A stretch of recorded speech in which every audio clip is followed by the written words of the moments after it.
ಎಲ್ಲರಿಗೂ ಶುಭೋದಯ. ನಾವು ಸಣ್ಣರು ಇರುವಾಗ ಏನಾದ್ರೂ ನೆಗೆಟಿವ್ ಮಾತಾಡಿದ್ರೆ ಮನೆಯಲ್ಲಿ ಹಿರಿಯರು ಬೈತಿದ್ರು.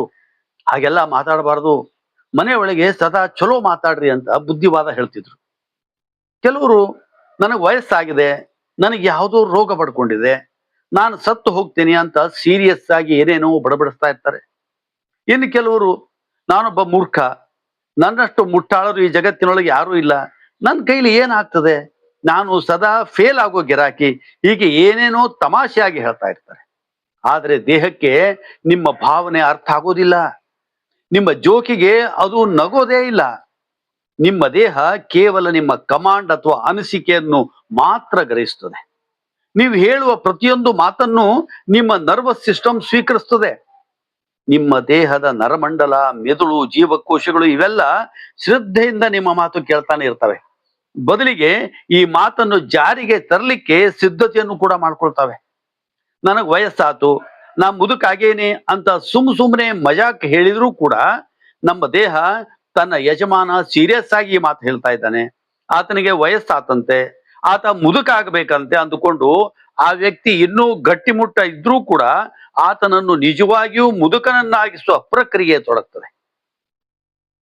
Words are not just sounds but they are energy ಅನ್ನೋ ಮಾತಿನಂತೆ ನೀವು ಆಡುವ ಪ್ರತಿ ಮಾತು ಕೇವಲ ಸಪ್ಪಳ ಹೊರಡಿಸೋದಿಲ್ಲ, ಆಡುವ ಪ್ರತಿ ಮಾತಿಗೂ ಪ್ರಭಾವ ಬೀರುವ ಶಕ್ತಿ ಇದೆ ಎಂಬುದನ್ನು ಮಾತ್ರ ನಾವು ಮರೆಯಬಾರದು.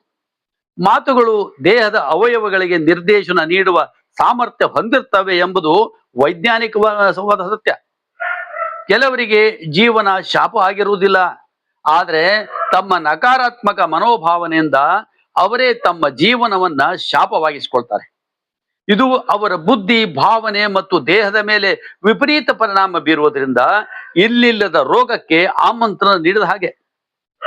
ಕೆಲವರು ವಯಸ್ಸಾದ್ರೂ ವಯೋಸಹಜ ನೋವು ಅವರನ್ನು ಕಾಡ್ತಾ ಇದ್ರು ಕೂಡ ಹೇಗಿದ್ದೀರಿ ಅಂತ ಕೇಳಿದಾಗ ಫಸ್ಟ್ ಕ್ಲಾಸ್ ಇದ್ದೇನೆ, ಫಿಟ್ ಅಂಡ್ ಫೈನ್ ಅಂತಾರೆ.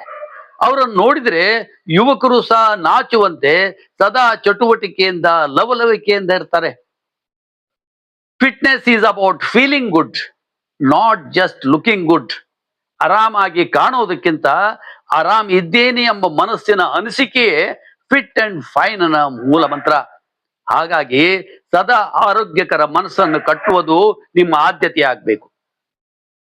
ಮನೆಯೇವ ಮನುಷ್ಯಾಣಂ ಕಾರಣಂ ಬಂಧ ಮೋಕ್ಷಯೋ ಎಂಬ ಗೀತೆಯ ನುಡಿಯಂತೆ ಮನಸ್ಸು ಎಂಬ ಅದ್ಭುತ ಶಕ್ತಿಯ ಮಹತಿಯನ್ನು ಅರಿತು ನಡೆಯೋಣ. ಇದಕ್ಕೆ ಆಯುಷದುದ್ದಕ್ಕೂ ನಮ್ಮ ಜೊತೆಗಾರರಾಗಿ ನಿಂತಿರುವ ದೇಹ, ಬುದ್ಧಿ, ಭಾವನೆಗಳ ಬಗ್ಗೆ ಸ್ವಲ್ಪ ಕಾಳಜಿ ಹಾಗೂ ಸಕಾರಾತ್ಮಕ ದೃಷ್ಟಿಕೋನದ ಅವಶ್ಯಕತೆ ಇದೆಯೇ ಹೊರತು ಬೇರೇನೂ ಅಲ್ಲ.